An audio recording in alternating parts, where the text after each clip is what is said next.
열왕기상 18장 41절로 46절에 있는 말씀인데요. 열왕기상 18장 41절로 46절에 있는 말씀 한 절씩 서로 교독하겠습니다. 제가 먼저 41절 읽습니다. 엘리야가 아합에게 이르되 올라가서 먹고 마시소서, 큰 비 소리가 있나이다.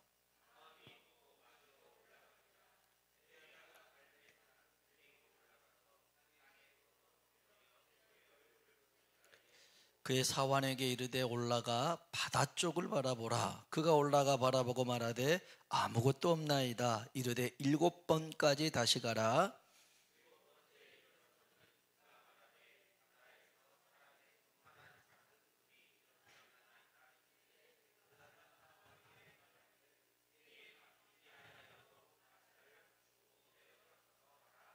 조금 후에 구름과 바람이 일어나서 하늘이 캄캄해지며 큰 비가 내리는지라 아합이 마차를 타고 이스라엘로 가니 여호와의 능력이 엘리야에게 임하매 그가 허리를 동이고 이스라엘로 들어가는 곳까지 아합 앞에서 달려갔더라. 아멘.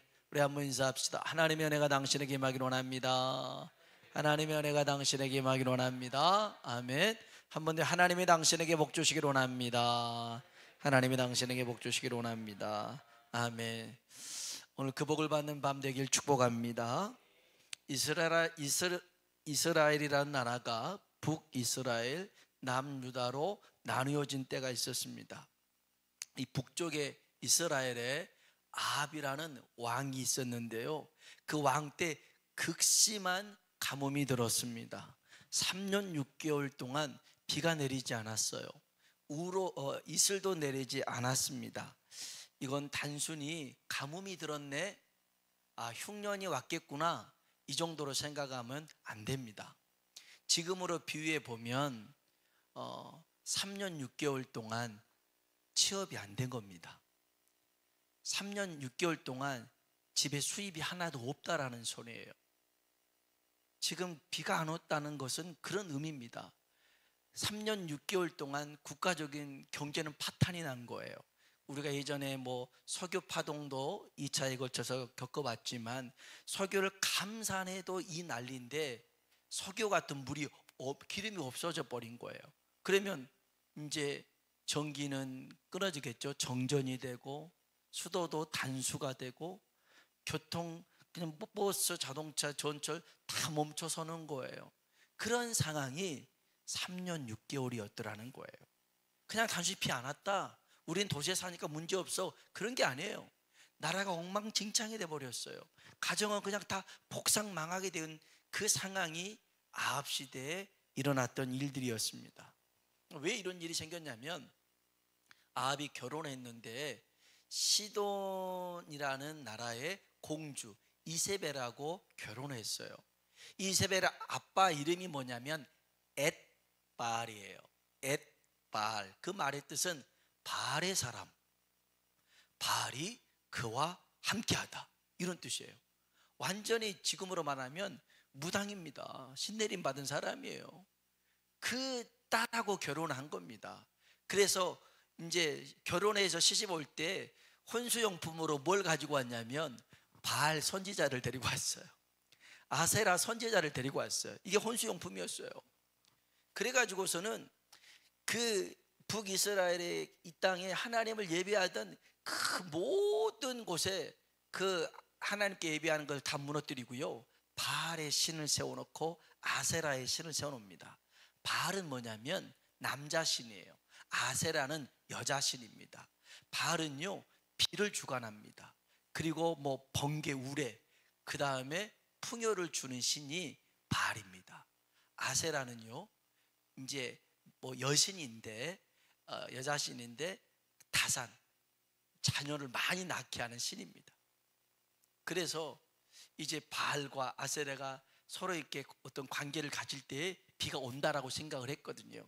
그래서 우리가 알다시피 열왕기상 18장에 아세라 선지자, 바알 선지자 850명이 그 난리를 치면서 비로 오게 하지만 안 오는 겁니다.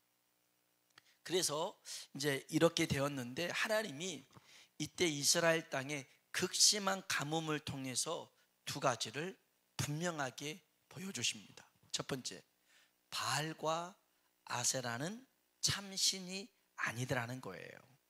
바알이 비를 주관하잖아요. 근데 하나님이 3년 6개월 동안 비를 안 내리게 해버렸어요.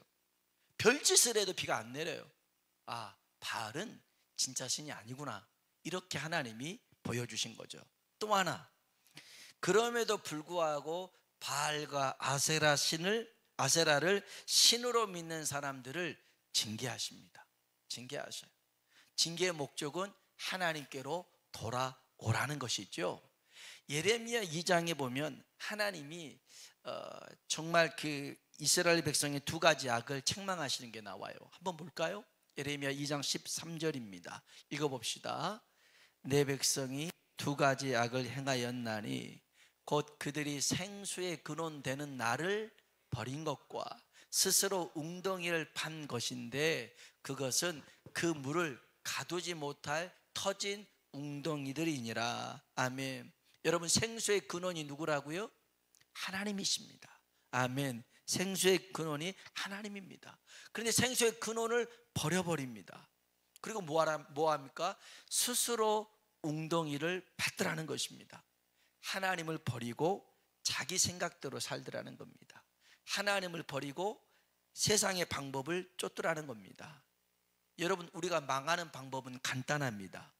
하나님 버리고 내 마음대로 살면 망합니다.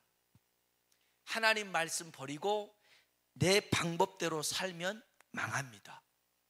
그런데 흥하는 길이 있습니다. 더 간단합니다. 흥하는 길은 하나님께로 돌아오면 됩니다. 할렐루야. 하나님 말씀대로 순종하면 될 줄로 믿습니다. 오늘 본문에 보면 3년 6개월 가뭄이 끝이 납니다. 큰 비가 내립니다.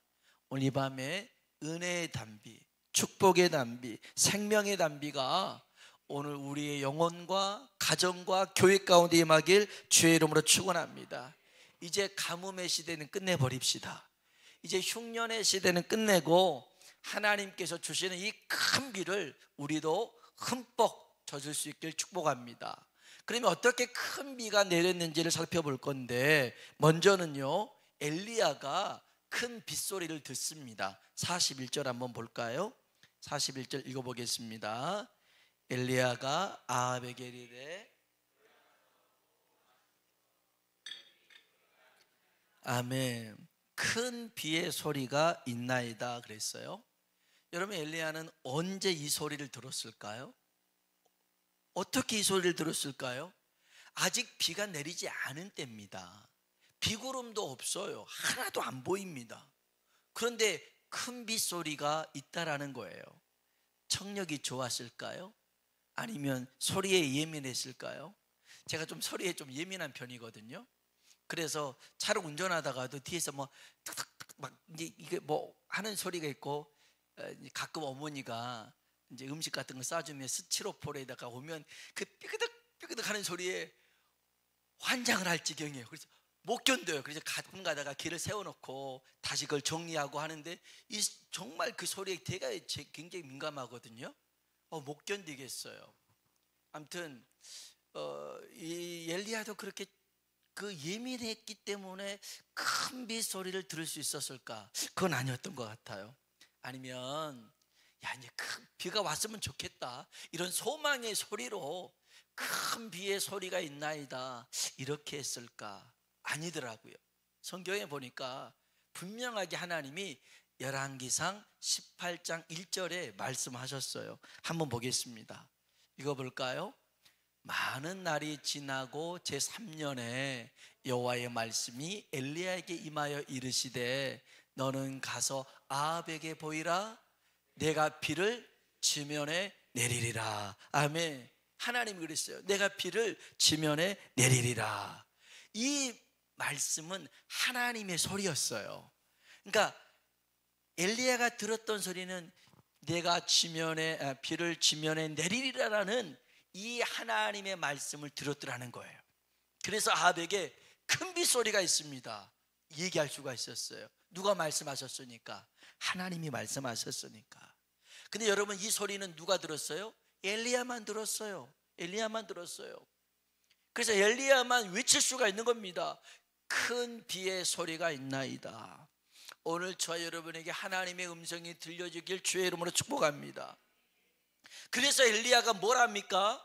기도의 자리로 올라가는 것입니다. 다시 볼까요? 자, 열왕기상 18장 41절입니다. 아벨이 이르되 올라가서 먹고 마시소서. 아멘. 큰 비의 소리가 있나이다 하고 42절에 아합은 목으로 가고요, 엘리야는요 갈멜산 산 꼭대기에 올라갑니다. 여러분, 중요한 얘기 드립니다.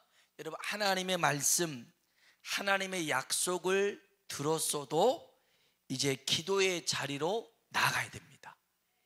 하나님의 말씀이 그냥 이루어지지 않아요. 물론 하나님의 능력이 없어서가 아니에요. 그런데 하나님은 꼭 그런 일들을 기도를 통해서 이루시길 기뻐하시는 하나님이에요. 그래서요, 예레미야 33장 10절로 11절에 보면 이제 그 바벨론 포로로 잡혀가면서 이 유다 땅이 엉망이 돼요. 폐허가 돼버립니다. 그런데 하나님이 이곳에서 여러 소리가 들릴 거라고 예언의 말씀을 주셔요. 한번 봅시다. 읽어볼까요? 여호와께서 이같이 말씀하시니라.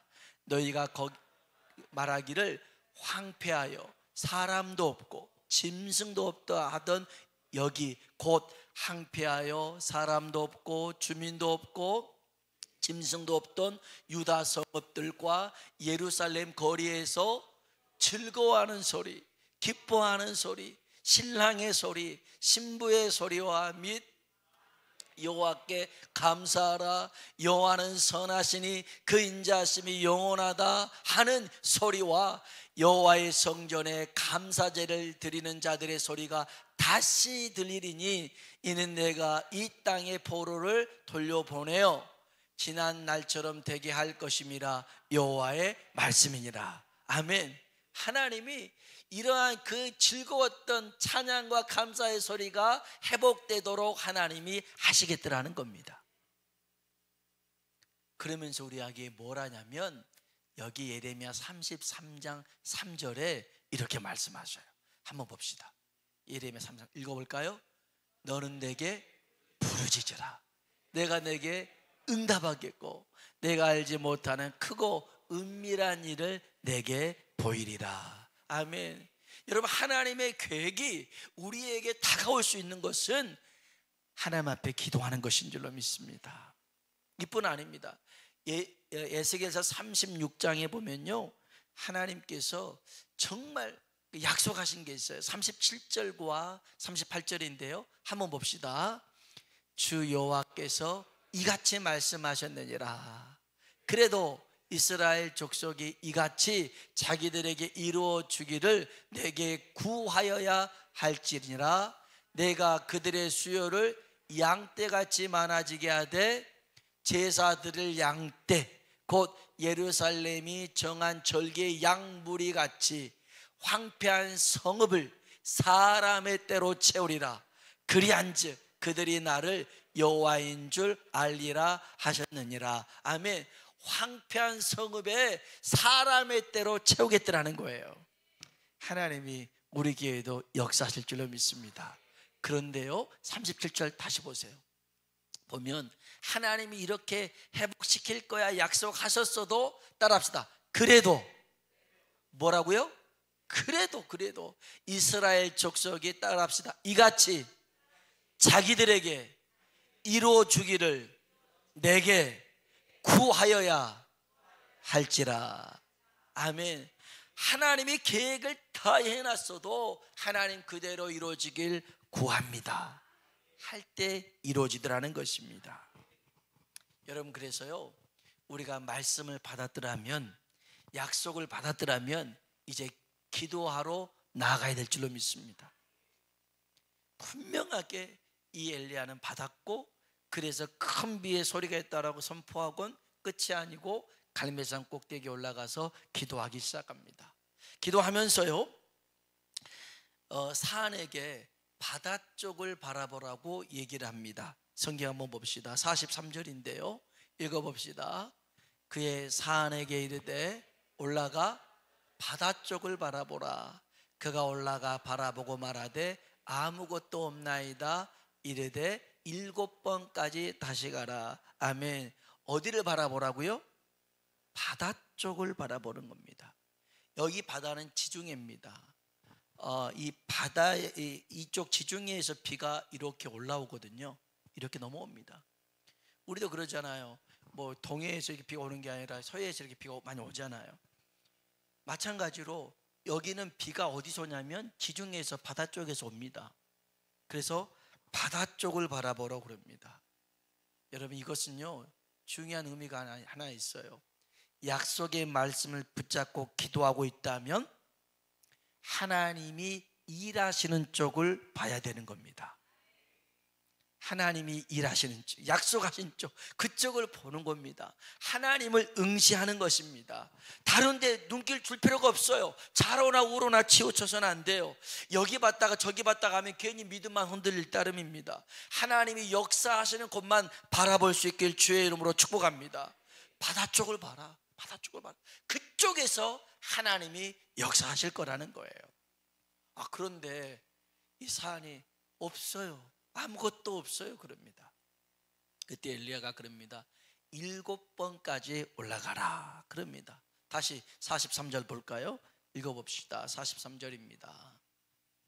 읽어봅시다. 그의 사안에게 이르되 올라가 바다 쪽을 바라보라.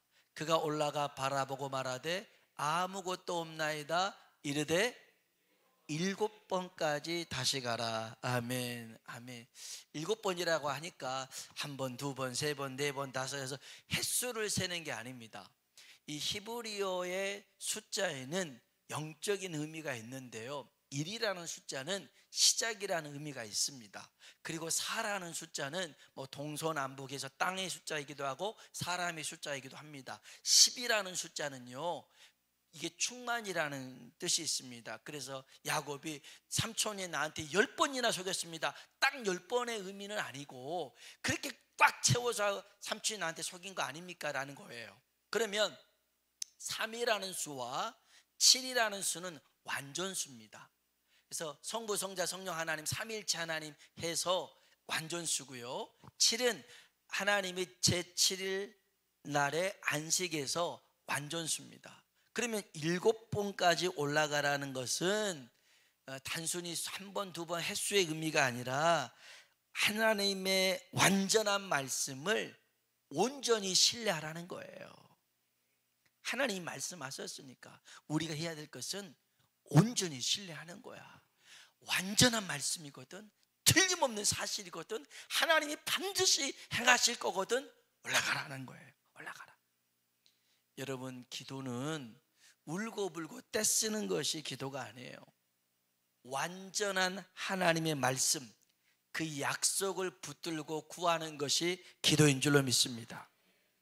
하나님은 말씀하신 바를 반드시 이루시는 분입니다. 이루셔요. 그래서 하나님께서 올해 정말 새벽에도 기도하고 막 그러는데 제게 막 소망을 막 이렇게 물밀듯이 밀려와요. 그래서 뭔가 하나님이 일하실 일들이 나타나겠구나 라는 생각이 듭니다. 그래서 7번까지 올라가라 하니까요, 올라갔는데 7번째 보입니다. 뭐가 보이냐면 손바닥만한 구름이 저쪽에서 오는 겁니다. 손바닥만한 구름 한번 볼까요? 44절입니다 읽어보겠습니다. 7번째 이르러서는 그가 말하되 바다에서 사람의 손만한 작은 구름이 일어나나이다. 이르되 올라가 아합에게 말하기를 비에 막히지 아니하도록 마차를 갖추고 내려가소서 하라 하니라. 아멘, 아멘. 손바닥만한 구름을 봤습니다. 이 손바닥만한 구름을 보고 엘리야는 아합에게 먼저 가라고 얘기를 합니다. 뭐라고 그러냐면 큰 비가 내립니다. 아합에게 그랬잖아요. 큰 빗소리가 들립니다 라고 했는데 에게 손바닥만한 구름입니다. 오늘 여러분이 기도하는데 응답으로 이게 손바닥만한 그런, 이거 뭐 갖고 뭘 하냐, 여러분 그게 떠오르면, 그걸 볼 수 있다면 하나님의 역사가 시작되는 줄로 믿습니다. 아, 하나님이 이렇게 일하고 계시구나. 하나님이 이렇게 역사하고 계시구나. 이제 하나님이 큰 비를 내리시겠구나. 기대하셔야 됩니다. 기대하셔야 돼요. 그래서 여러분, 엘리야는 하나님이 큰 비를 내려주실 걸 믿고 기도했을까요? 안 믿고 기도했을까요? 믿고 기도했습니다. 기도하다 보니까 어쩌다가 큰 비가 맞아 떨어졌네, 이게 아니었어요. 하나님이 큰 비를 주실 것을 믿고 기도했더니, 마지막으로 성경 한번 볼까요? 45절입니다 45절 읽어봅시다. 조금 후에 구름과 바람이 일어나서 하늘이 캄캄해지며 큰 비가 내리는지라 아합이 마차를 타고 이스라엘로 가니. 아멘. 따라합시다. 큰 비가 내리는지라. 다시요. 큰 비가 내리는지라. 아멘. 여러분의 영혼과 여러분의 가정에, 우리 교회에 큰 비가 내리시길 주의 이름으로 축원합니다. 큰 비가 내려야 돼요. 하나님이 이루실 줄로 믿습니다. 시편 147편 7절 8절에 보니까요, 우리 한번 마지막으로 한번 읽어봅시다. 읽어볼까요? 감사함으로 여호와께 노래하며 수금으로 하나님께 찬양할지어다. 그 다음에요, 그가 구름으로 하늘을 덮으시며 땅을 위하여 비를 준비하시며 산에 풀이 자라게 하시며. 아멘. 그가 구름으로 하늘을 덮으시며 땅을 위하여 비를 준비하십니다. 오늘 하나님께서 우리 가운데 큰 비가 내리게 하실 줄로 믿습니다. 우리 한번 찬양할까요?